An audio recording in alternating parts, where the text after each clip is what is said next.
correct claim, whether it is correct to claim that this is a celebration of the founding of the city, which is not something that I have entirely agreed with almost from inception. But I do agree that the city needs a date for celebrating, and therefore this is as good as any other date.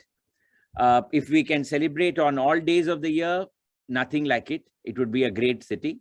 But since we all have other work to do, we have got one date on which we have decided to celebrate Madras or Chennai.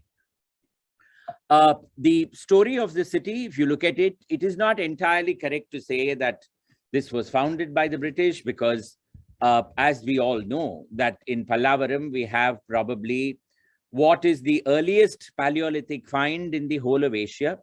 And Pallavaram, therefore, goes on record for having been repository to this, which indicates that this part of the world has been a Paleolithic settlement. Whether it was called Madras then or Chennai or whatever it was, that we don't know.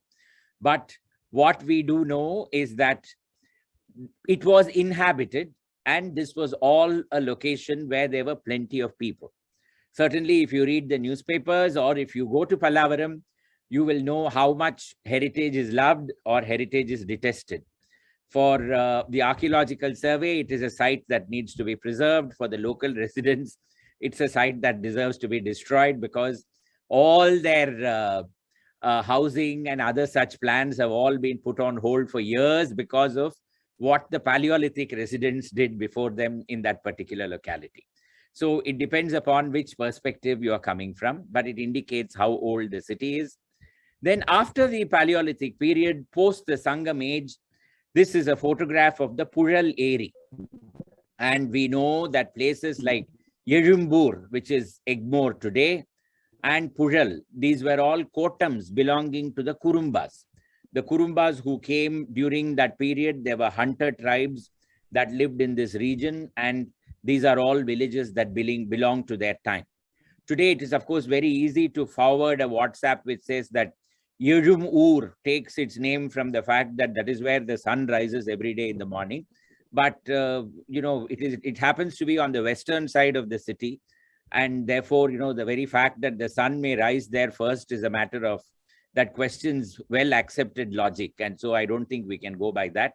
But certainly Egmore and Pural are two names that come to us from very, very ancient times indeed.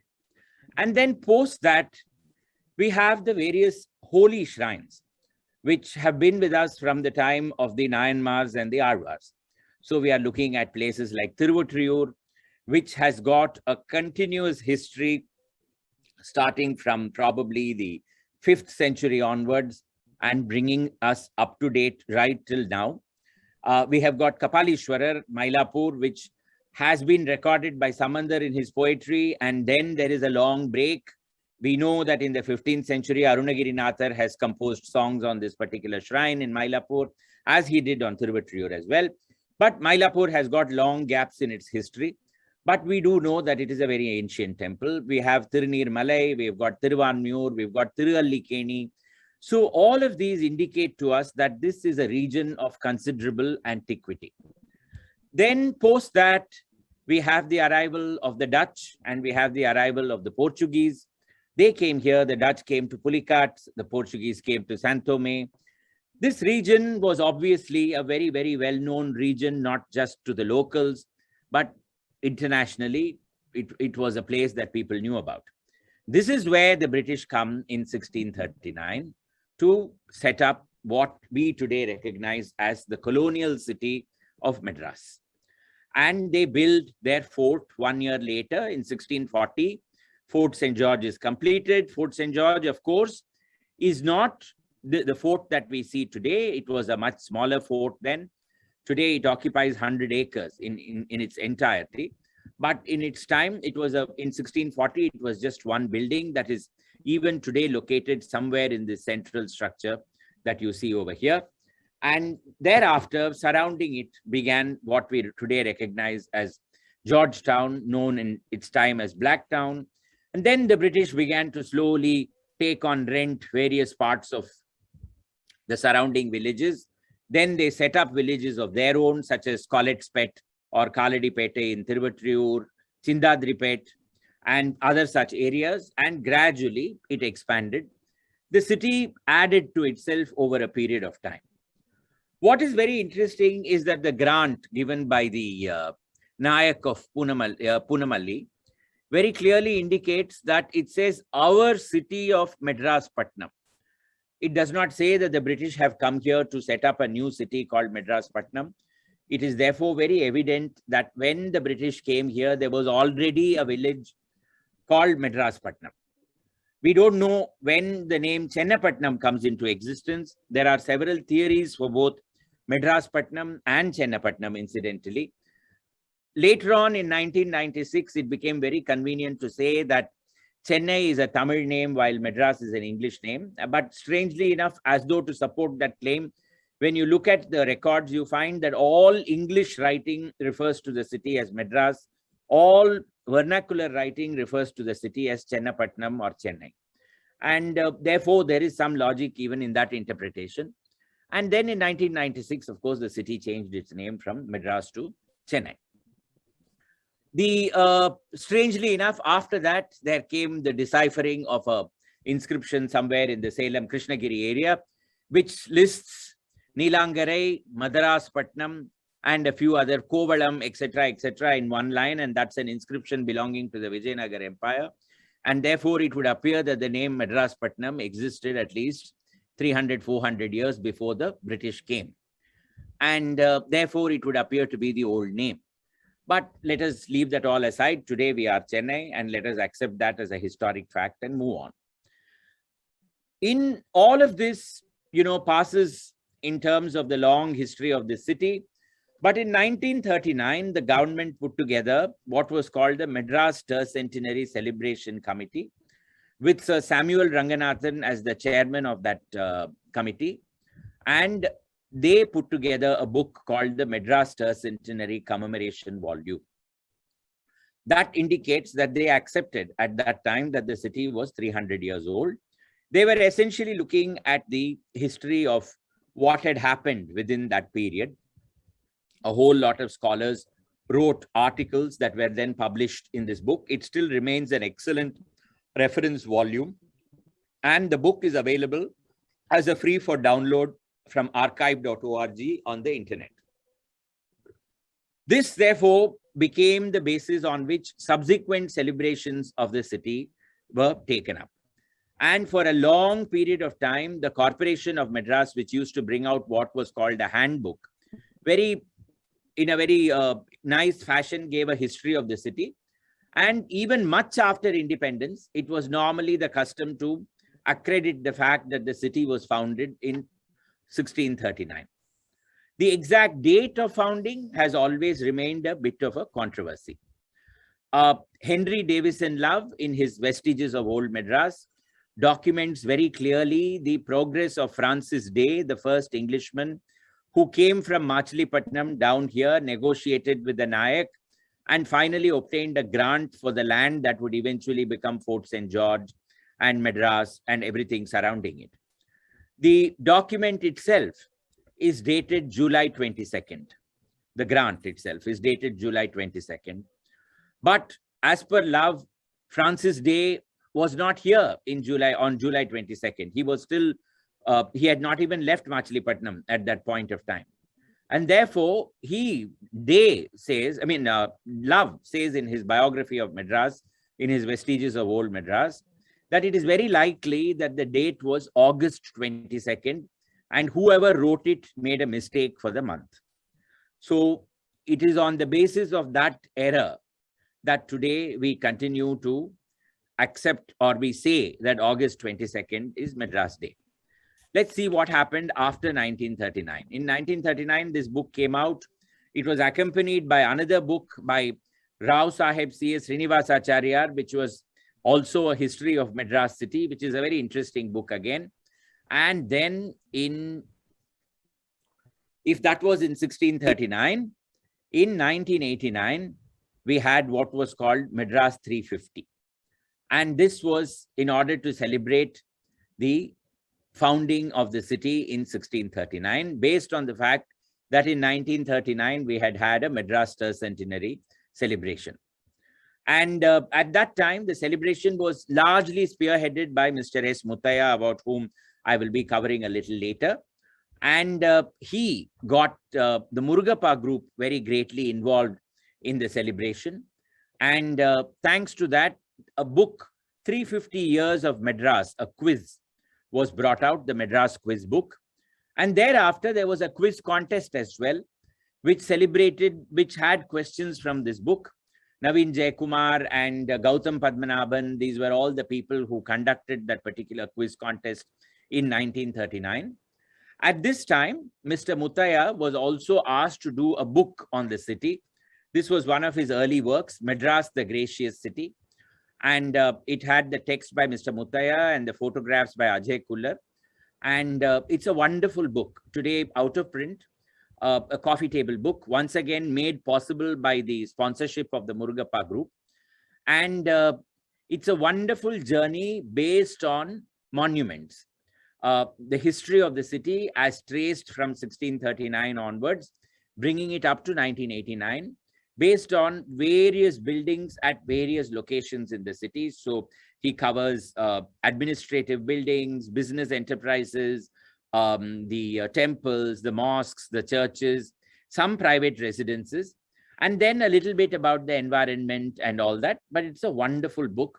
It remains one of Mr. Muttaya's finest works. And of course, he wrote several excellent books. This happens to be one of them.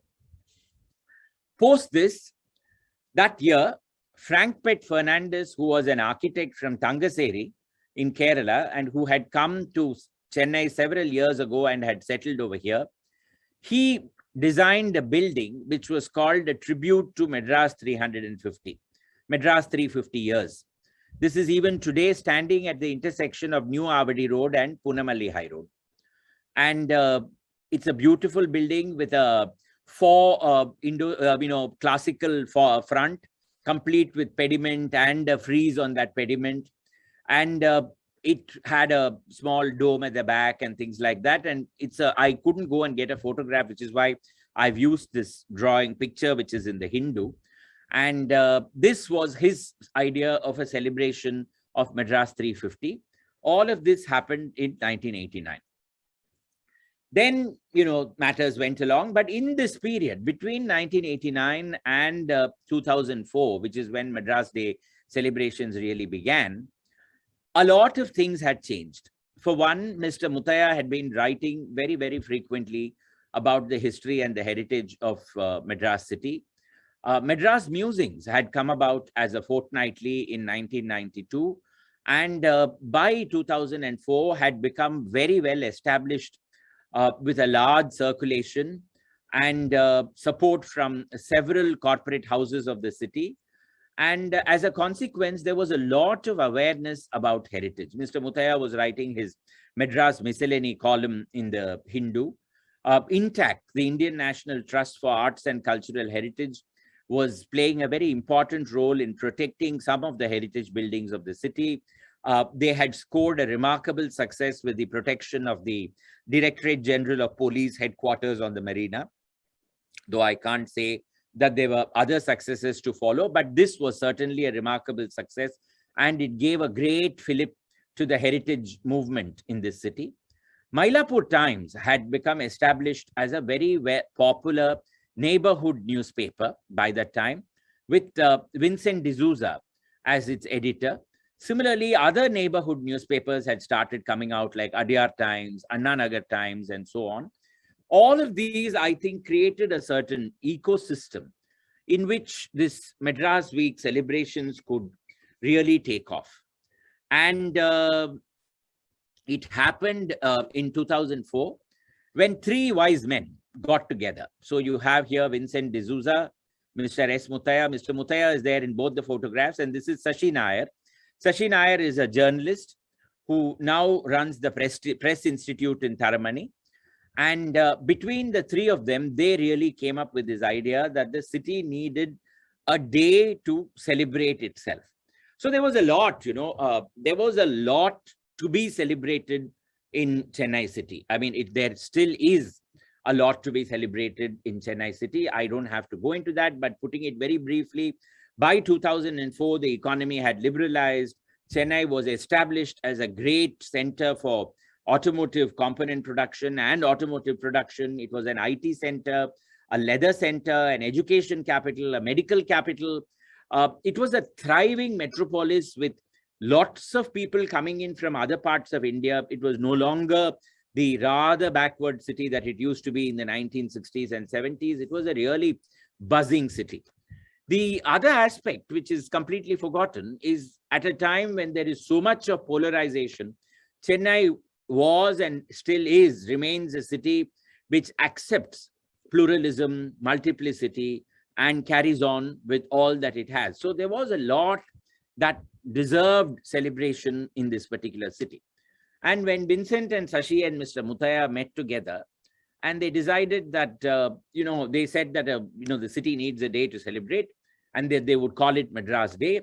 It was Muthaiah who came up with this suggestion that it ought to be on August 22nd because of what Love had written in Vestiges of Old Madras, that the founding was impossible, that it should be dated to July 22nd, and it ought to be August 22nd, and therefore Madras Day came to be on August 22nd.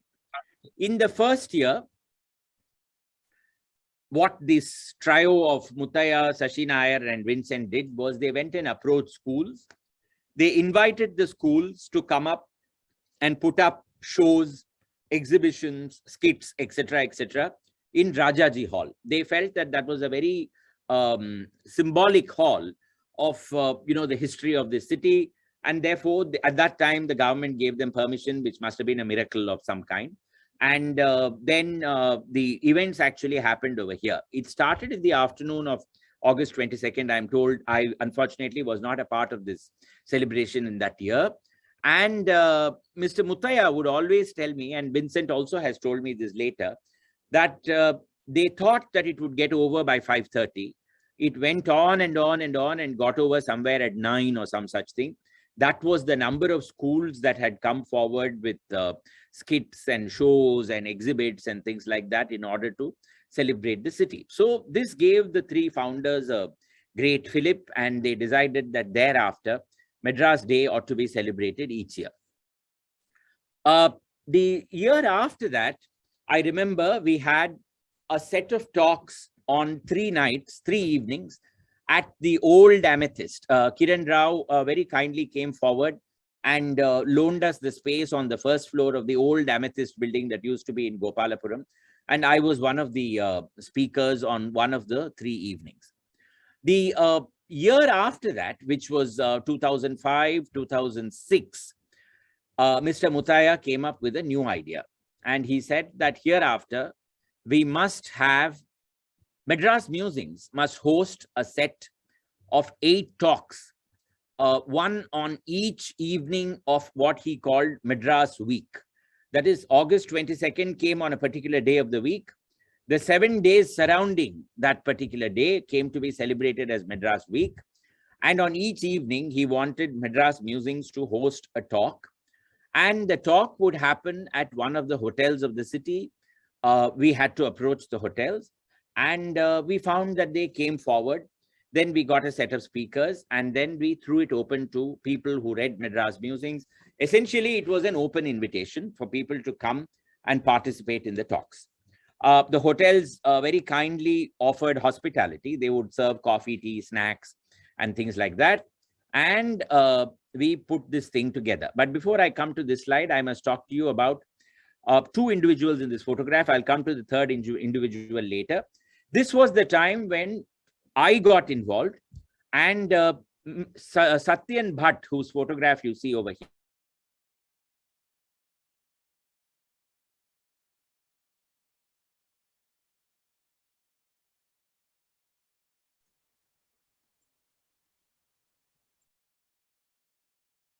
here, Satyan is a public relations expert. He runs this agency called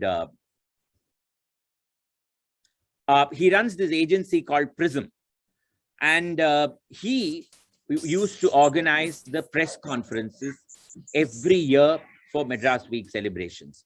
So prior to the actual launch of Madras Week, we would have a press conference where the press would be invited. This was all done pro bono by Satyan, and it would be at one of the five-star hotels where there would be a tea. And after the tea, Mr. Muttaiah and several others would address the press and speak about what were the various events that were going to happen in that particular edition of the Madras Week celebrations. So this created enormous excitement among the press itself, and the press began to give space. Mr. Muttaiah used to actually guide the press on how he wanted the space to be given.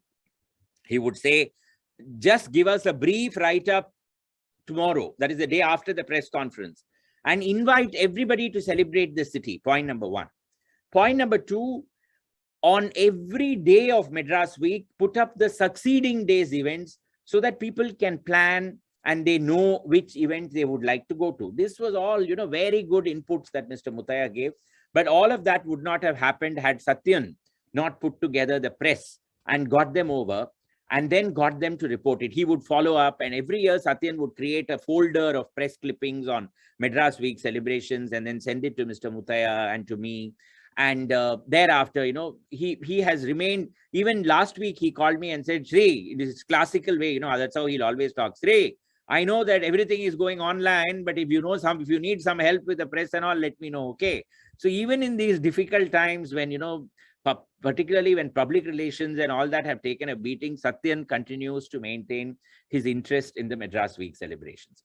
Sushi has been a great help in putting together the 8 talks that the Madras Musings events, the Madras Musings lecture series, as we used to call it, in identifying speakers, in throwing out ideas that she feels are very dull, in suggesting new ideas, sometimes going to the hotels, meeting up with the hotel managers, something that I have done and she has done as well. And then being there every evening during the Madras Week celebrations, as part of the hosting committee, getting all the people to ensure that they have their snacks, then coming over, attending the talks. It's been a great partnership working with her as well in all these Madras Musings talks over several years. I'll go back to the previous slide. The Madras Musings used to always come out with a color issue during Madras Week celebrations, and then we would give a write-up on every event that was happening. One aspect of Madras Week celebrations that really made a huge change was the heritage walks. Heritage walks, of course, had started long before Madras Week. I began the first one in 1999. But by 2004, when Madras Week celebrations came, it became customary to conduct heritage walks associated with it. Several people began to conduct heritage walks. And this is a photograph of me leading a tour in Fort St. George. But at this moment, I must also say that Vincent every year has also been conducting a heritage walk in Fort St. George to commemorate Madras Day celebrations. He would be the man who would go and meet up with the archaeological survey, then some unknown department in the government, get permission for so many people to come together on a Sunday and go and visit Fort St. George and all that. So a lot of good things happened like this during the Madras Week celebrations. Chitra Madhavan, whose photograph you see over here, she also has been conducting heritage walks associated with Madras Week almost from 2004. And her walks used to focus on temples, the temples and temple history of various localities like Mylapore, Tiruvallikeni, and places like that. And children in particular used to congregate in large numbers, as did adults as well, to listen to her talk and take them through the various locations in the city. Sometime in 2008, 2 other very important players, I realized that in recapping Madras Day celebrations, I'm actually thanking a lot of people, but then without the involvement of so many people, Madras Week or Madras Day would have never been possible. Mohan Raman got very actively involved in Madras Week celebrations in 2006, 2007. I can never forget Mohan's first talk for Madras Week, given as part of the Madras Musings lecture series, when he spoke on locations of Chennai as seen in black and white Tamil cinema. So he started from Tyagabhumi kind of films in the 1930s, and he showed us clippings of various parts of Madras city as seen in various films, all of them of that black and white era. It was a big hit, that talk. And I remember the crowd that came to hear him speak on that particular day. And thereafter, Sushi and I, we decided that there was never going to be a Madras Week celebration without Mohan being involved in it. So Mohan became one of our core committee people. And thereafter, during the press conference, Mohan would speak in Tamil to the press. And there I must, Mr. Muthaiah, I'm sure will forgive me for this, and I'm sure he'll be laughing up there about it. What would happen is Mr. Muthaiah, Vincent, Sashi, everybody would speak in English during the press conference. And there was one heckler who actually, we would call him a troll today in social media parlance. I remember in one of the meetings, he came and said, Tamil pesunga. And Mr. Muthaiah then started off in Tamil. And at the end of that meeting, we all went up to him and said, thank you very much, but hereafter, we don't want to hear you speaking in Tamil. It was really very bad. And he used to laugh about it all the time. Every year he would say, "Do you should I speak in Tamil?" And we say, no, no, no, you just keep quiet. Mohan is coming. So Mohan would be present every year during Madras Week celebrations press conference. And he would speak in Tamil just to ensure that Mr. Muthaiah did not launch into his own brand of what he referred to as Tamil. Mr. S.R. Madhu, whose photograph also you see over here. Madhu was the man who would bring all the Rotary clubs together. So he spread the word among the Rotary clubs, particularly the Rotary Club of Madras South, of which Madhu happens to be a member. Every week of that month of August, they would have a talk dedicated to Madras. Gradually, other clubs in this, Rotary clubs in the city as well, began to get involved. And that was largely thanks to Madhu. He became very passionate about this Madras Week celebration. For him, even today, it's a kind of a credo. By June, July, he'll get all excited, send mail saying, I want a list of good speakers. I have to recommend them to the various Rotary clubs and stuff like that. And he's been doing it year after year for several years now. Mohan, incidentally, apart from his talks, also did 2 or 3 very good heritage walks. One of them was on the studios of Kodambakam, where he actually, because of his clout as an actor, he got some of the studios to be opened up for the general public, and we all went and participated in it. Another one was on the theaters of Mount Road. A third one was on Lloyd's Road, where Mohan was born and brought up, and that history. These were all things that Mohan became very active. You know, he did very well for us. The other person whom I should never forget is Mr. D.H. Rao, D. Hemchandra Rao. A wonderful, wonderful, wonderful human being. I always think of him as the Santa Claus of Madras Week celebrations. And you can see that he has also grown a beard to match that. Mr. D.H. Rao is an avid philatelist. You know, he collects stamps, got a huge collection. And later in life, he decided that he was going to document lighthouses and bridges. And he has spent a huge amount of time, sometimes with Vincent going along with him, traveling down the route of the Buckingham Canal, locating every lighthouse, every lock that survives in that canal today, the bridges of the city and all that.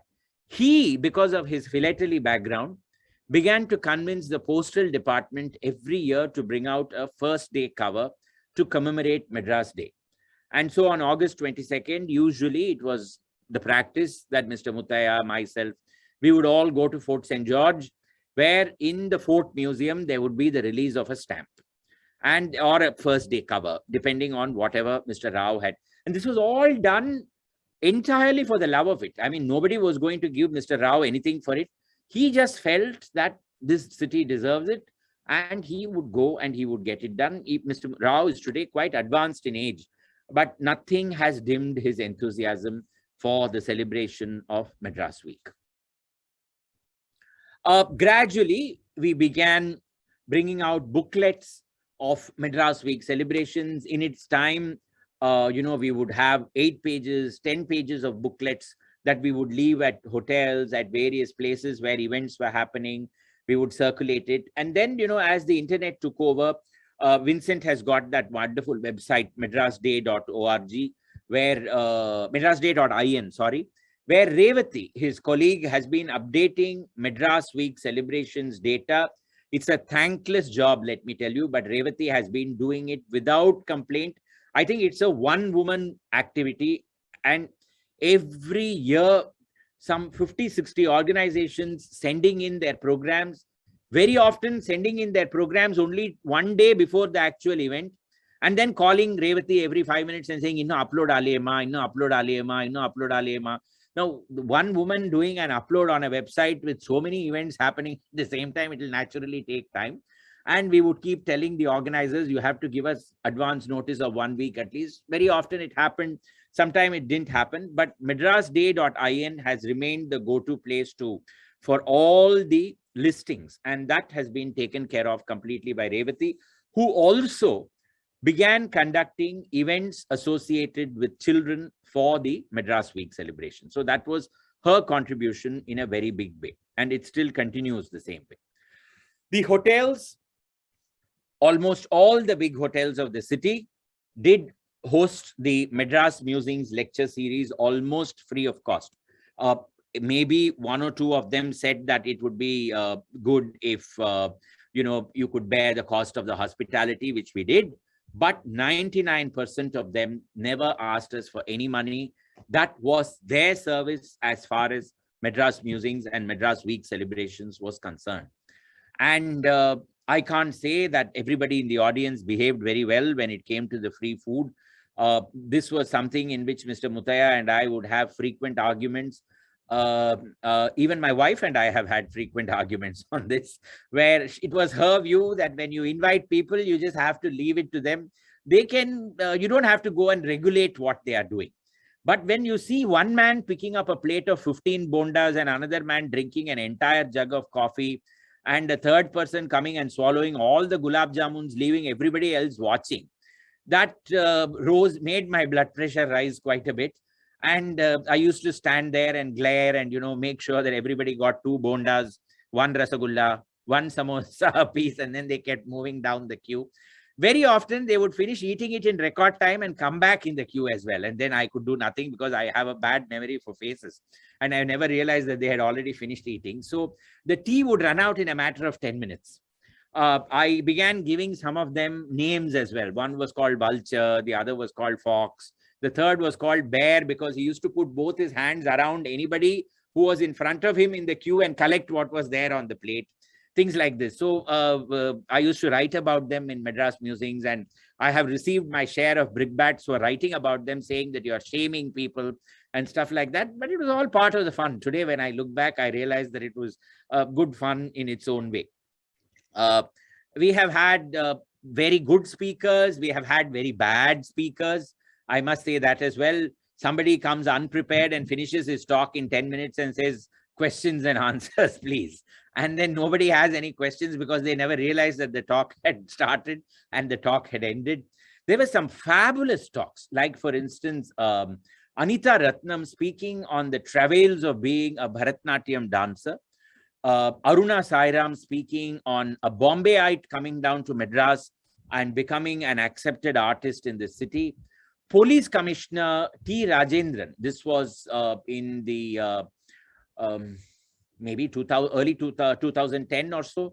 Police Commissioner T. Rajendran speaking about maintaining law and order in Chennai city. Kanimuri speaking on poetry in Chennai city. We've had some outstanding talks, Eji Uma Mahesh speaking on motorsports in Chennai. Ramanathan Krishnan speaking on tennis. And I have actually seen people weeping in that talk because of the simplicity of Ramanathan Krishnan. I mean, the only Indian to make it to the semi-final of Wimbledon, coming down to speak to us with such humility, such love for the audience. It was a fabulous presentation, unforgettable. Sometimes I wish we had recorded all that. We just didn't do it. Mohan Raman speaking on various topics every year. They've all been wonderful. The other great aspect of Madras Week is the schools. I spoke to you about the hotels. I must speak to you here about the schools as well. This is a building, this is Asan Memorial School. I have put that up because every year till the pandemic came, They would organize a huge exhibition connected with Madras in this particular venue. But this is not the only school. INTAC used to go around and speak to all the heritage clubs in the city, people like Sushi Natraj, then Malvika Harish. These were all people who would go on behalf of Padma Swaminathan. They would go to the various heritage clubs of various schools, get them to participate. Sujata Shankar, who is now the convener of INTAC, she used to conduct exhibitions or she used to conduct quizzes at various schools. And so that gave it a huge push as well. The embassies of the city got involved in a very big way. So Singapore Consulate, the American Consulate, the British High Commission, Max Muller Bhavan. You can see Mr. Mutaya over here with people from, I think, the German consulate at that time. This was the launch of the Madras Gazette, very, towards the end of Mr. Mutaya's life. But this was very big, the participation of the embassies. This is a very, I particularly wanted this photograph to be put up because you have here Mr. Mutaya, Manohar Devdas, who has sketched so many of the buildings of the city despite his visual impairment. Sujata Shankar, who is now the convener of INTAC and who made a film on Madras history with Mr. Mutaya speaking about it. Mr. K.R.A. Narasaya, a marine engineer who after retirement developed a huge liking for the history of the city, and thereafter worked with Mr. Mutaya, and even today, well into his 80s, still a great speaker on various subjects connected with the city. Behind me, I'm photobombing this, and then behind me, you've got Rangaratnam Gopu, who started the Tamil Heritage Trust, which also puts up events every year for Madras Week celebrations. This is a mural from Anna Nagar, and I'm putting this up because I couldn't find a good photograph of my friend Tripura Sundari Sevvel, who made the Madras Literary Society a hub for Madras Week celebrations and also made Anna Nagar a hub for Madras Week celebrations. Every year, heritage walks in Anna Nagar. This mural of the first India Industries Trade International Fair was rediscovered by her. And today I am told that they are doing a restoration job on this rather than just demolishing it.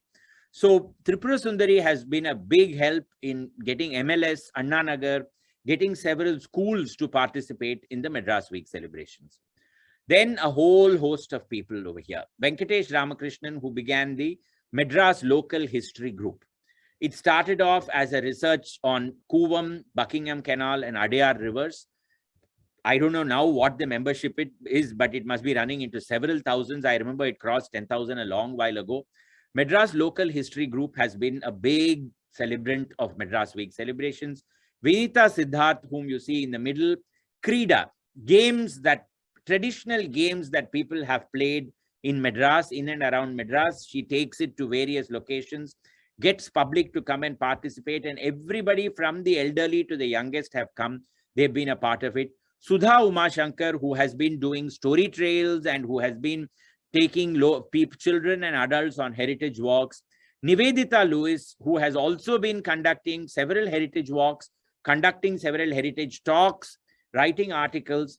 Padma Priya Bhaskaran, who specializes in temples and who wrote a book called Alayam Kanden and who has also been leading heritage tours in the city.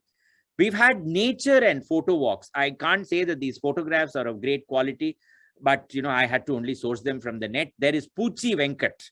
His real name is not Poochi, his name is Venkat, but Poochi was added to his name because he's an insect specialist. And he conducts tours, walks, is totally focused on the insect life of Chennai.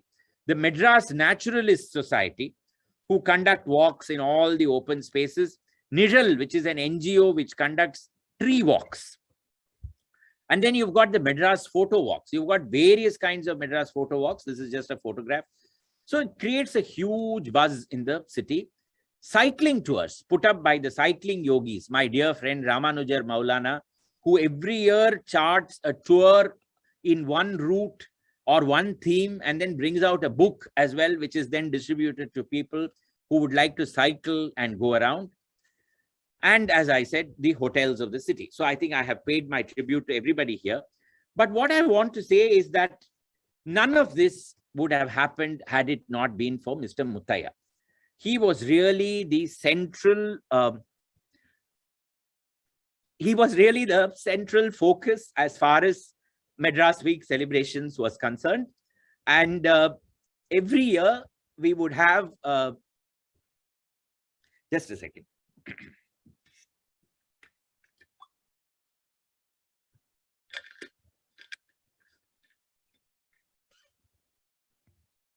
Every year he would start in the month of June writing letters to schools, to embassies, to hotels, to people whom he knew.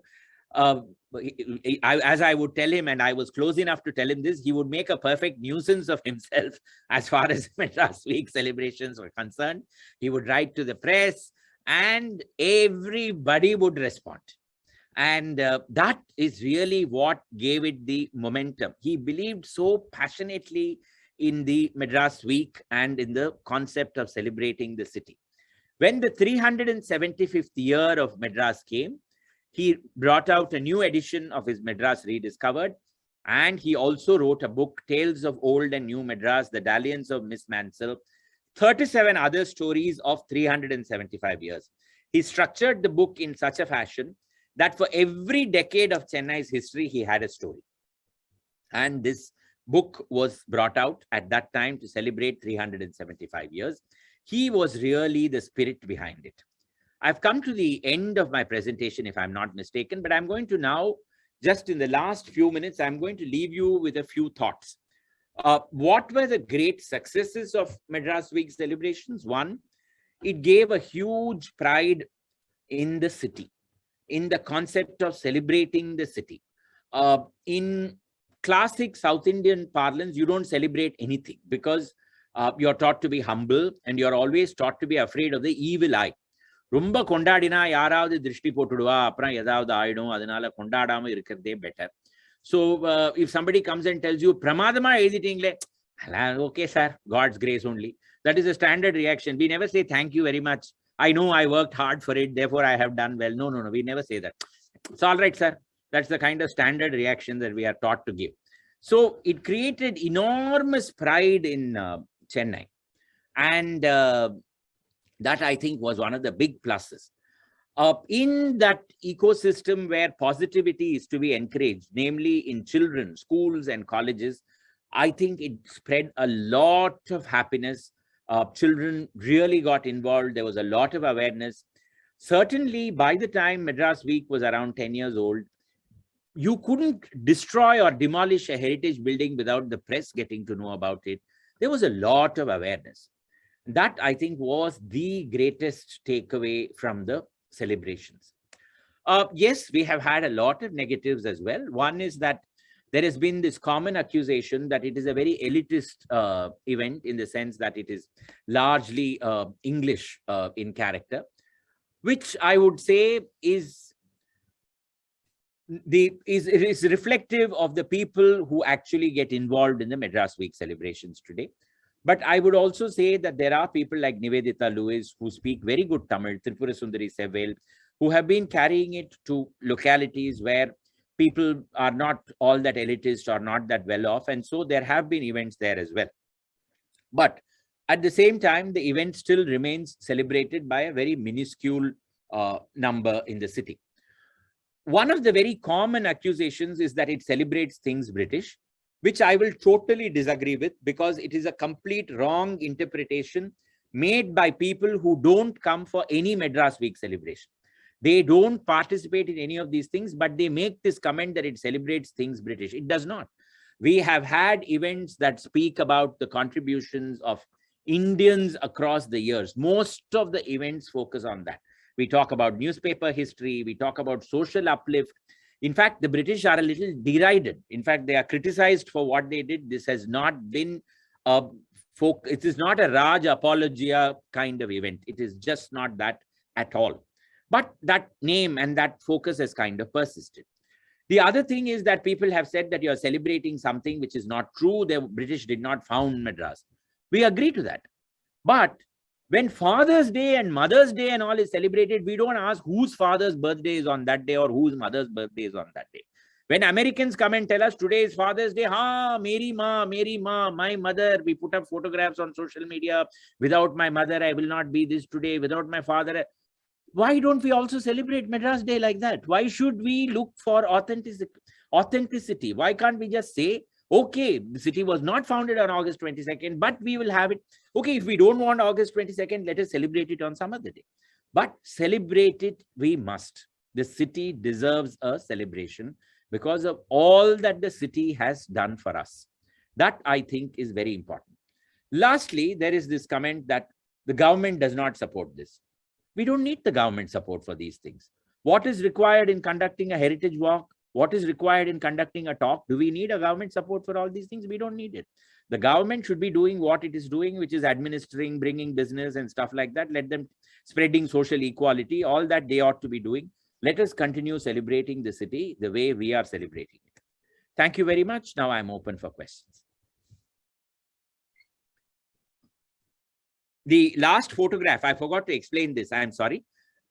Finally, 3 or 5 years ago, just 2 years, I think 1 year before Mr. Muthiah passed away, we discovered this photograph. So this is put up by a community which says that their ancestor was Chennappa Nayak. And on August 22nd, they put up posters all around the Chindadripet, Georgetown, Mount Road area, saying on this day, let us remember our ancestor who gave us Madras or Chennai city. So somewhere along the line, what started off as a celebration is now becoming a legend. And people are getting involved in it. So my guess is that over a period of time, it will gather greater momentum. Questions now. Can I say something, Sriram? Can you hear me? Who's speaking? Vikram Raghavan. Hey, hi, Vikram. Yeah.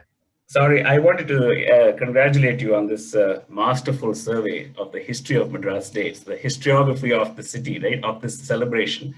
And I thought I'm generally I'm well read on the city, but I learned about 30 new things from this talk, which is hard to do because, as you know, I watch all your talks. So there's always not something, but many things new in everything you say.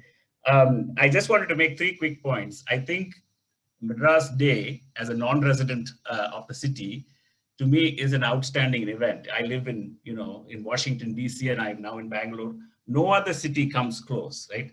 And so, yes, there is this elite perception, but your Bonda crashers are a good example of how the fact that, maybe that is getting a little more democratized, right? And if also to correct, to just update Madras Facebook local history is 25,000. I always mention this. No other city has 25,000 members, and they're all very active. These are not sleepers. Every few minutes, somebody is putting up something. Of course, there are a lot of repeats. So that, to me, is the legacy of Madras Day and what you and Muthiah have done. I just wanted to mention 3 things, though. One is this whole movement would not have been possible without the scholarship of Muthiah and you. And as you know... Muthiah. No, but also you. And I wanted to just self-servingly show the photographs of the books of you and yours and Muthiah, because I do think that, the Madras Muthiah Sriram collection, I have now completed very successfully getting all of Mr. Muthiah's books, many of which were out of print. Some of yours are elusive. But I do think that if you didn't have that intellectual capital, you wouldn't be able to do it. So that's one thing I wanted to acknowledge, including your own scholarship. 2 or 3 other things.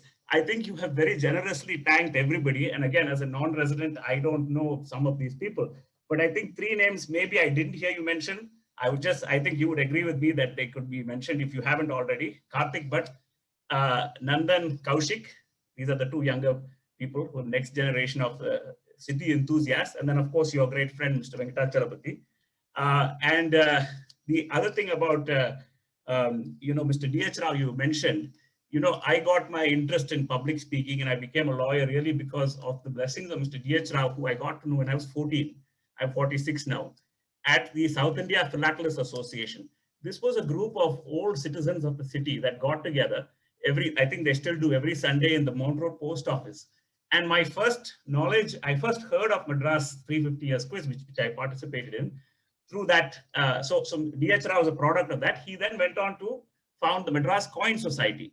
These are good examples of loose groups that also create that civic sense. Then finally, again, to talk about what this elite business, which I do think is something which you have to address, but you don't have to flagellate oneself over it. I always ask people in other cities, right? I said, the scholarship, for instance, except perhaps Delhi, where there are a lot of academics who write on Delhi.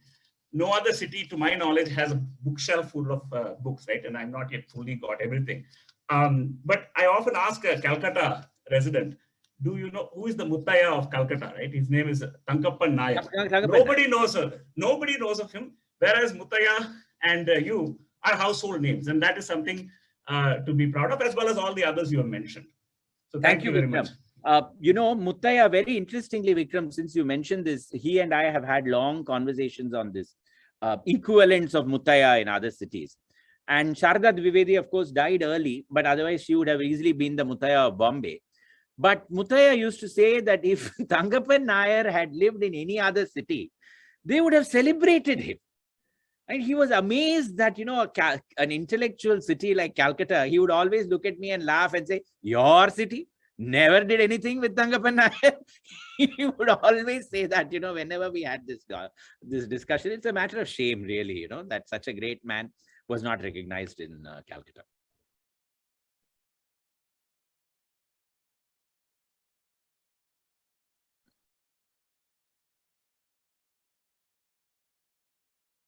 Okay. Are there any questions? Otherwise, we can wind up.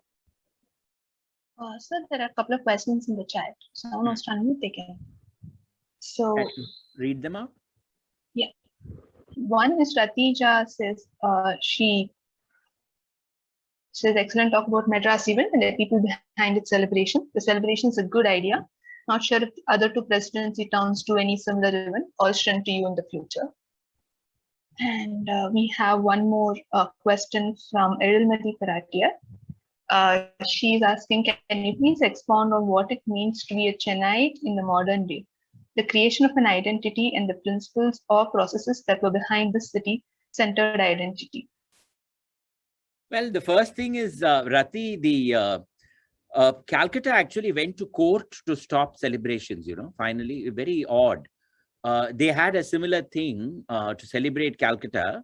And finally, some good Bengali friends of mine, I think, they took it to court. And finally, the court ruled that there is no such thing as a founding of Calcutta. It has already existed. And therefore, that was the end of it. And I don't think Bombay has any such thing either.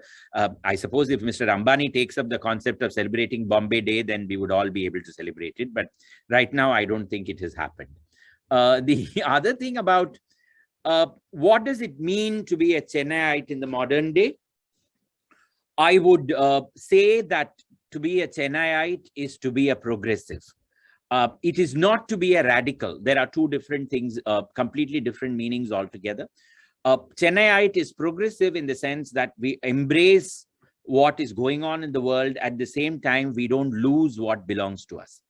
To be radical is to end up bashing everything that we have and to look at something else which is entirely not in our possession. This is how I would define it.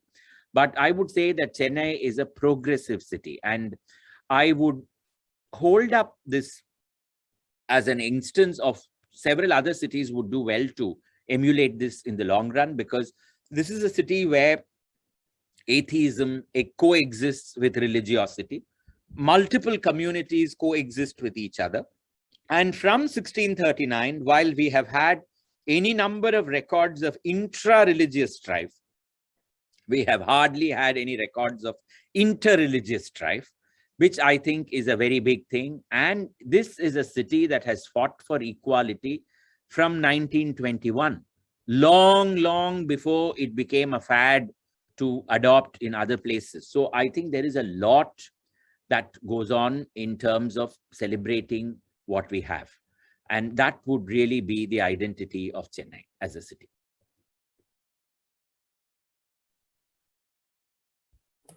So there was one more person. Okay, someone just.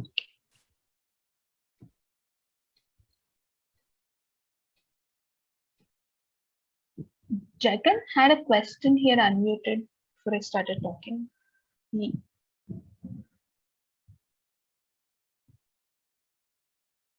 The Madras Rediscovered is easily the best book on Madras city, written by Mr. Muttaya.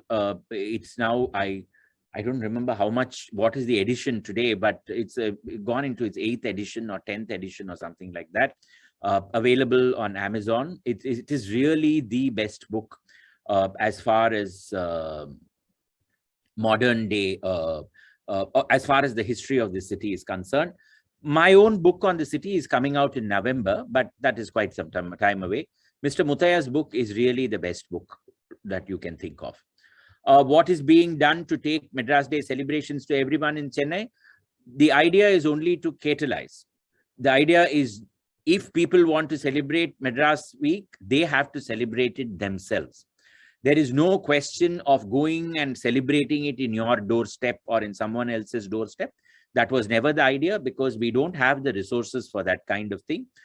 It is like the December music season. We can only offer a forum where our celebrations can happen. Others can celebrate it. Everybody can celebrate it. There is no rule. There is no regulation that only a few people can do it. Yes, this is the time when we celebrate the city. We would be happy if more and more people celebrated it. That's all. So it's a volunteer effort. Yes, but we did go and rope in the schools and clubs. We only informed them and we asked them to celebrate. That's it. We don't go and tell them what to do, how you need to celebrate it, nothing. They can celebrate it in whichever way they want to.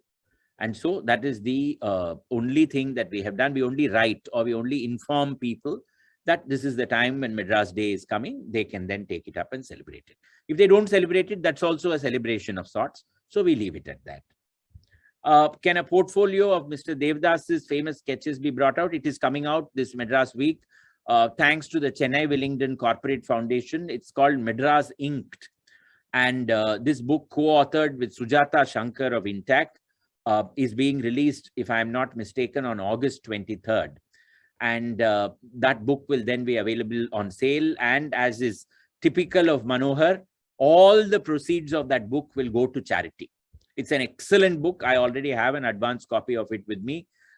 It is a wonderful addition to as Vikram Raghavan mentioned, about a cupboard full of books on Madras. So this is going to be it is going to occupy some space. Let me tell you, Vikram, it's a massive book, but it's a beautiful book that's coming out. I see Yusuf Madhiya over here in this panel. Yusuf has brought out his own sketches on Madras city as a book with commentary by one of his, the sketches are by the friend and Yusuf has written the commentary. Some things Yusuf has sketched himself, if I'm not mistaken. Yusuf, come on, tell us something about it. Yeah, that's right. It is Guide to Chennai Heritages, and I have done it with my friend. Can everybody hear me? Yeah, yeah. We have done art, live art. We went to the location and we have done art along with I have done along with my friend Balachandar. And what we have tried to do is we have given a QR code. So it's an interactive book. So anybody wants to visit the location, they can just put the QR code. They'll be guided to the Google Map location, and they will have a unique art. It's a small general idea. It's not an exhaustive book. What we have tried to do is we have tried to just expose the new audience to Chennai and its heritage places. When they want to go to an exhaustive thing, of course, Sriram is there, Mr. Muttaya is there, Mr. Vincent is there. These are the, you guys are the go-to people. But what we have done from our side is just expose, just make them feel more interested. And when they want to go deeper, they can always follow the actual books. So that has been our passion. Yusuf, you'll have to put your contact details on the chat box because some people are asking for it. They want to get in touch with you. So just add your name and email ID in the chat box, please. Definitely, it will be my pleasure. There is one small thing that I have been doing for last 2 years because I manage business. So what we have done is we have put out postcards. So we have nearly 1,500 customers every day. So during August month, like late July to August month, we make postcards of all the sketches, all the drawings. and we just give it to the kids and the families and this, just to say that, okay, let us celebrate. So there is uh, the site is mentioned, let's say Fort St. George or Kapaleshwar Temple or the big mosque or Amir Mahal. So they will get interested and they want to know, because we get customers from everywhere, even from north, everywhere. So even with any orders or there out of Tamil Nadu, we insert some 10 postcards.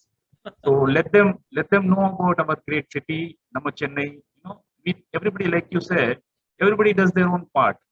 So whichever field they are best in, we try to contribute in our own way. And I have been really privileged. I am not from Chennai. I was not born in Chennai, but this is my city, and the city has adopted me. So just try to give back as much as possible from my side. Thank you, Sriram. Thank you, Yusuf. Yusuf will put up his name on the chat box along with the link, the contact, so you can then get in touch with him.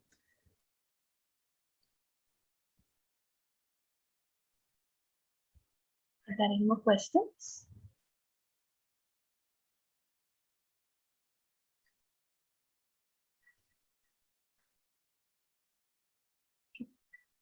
So can we wrap it up, sir? Yes, please.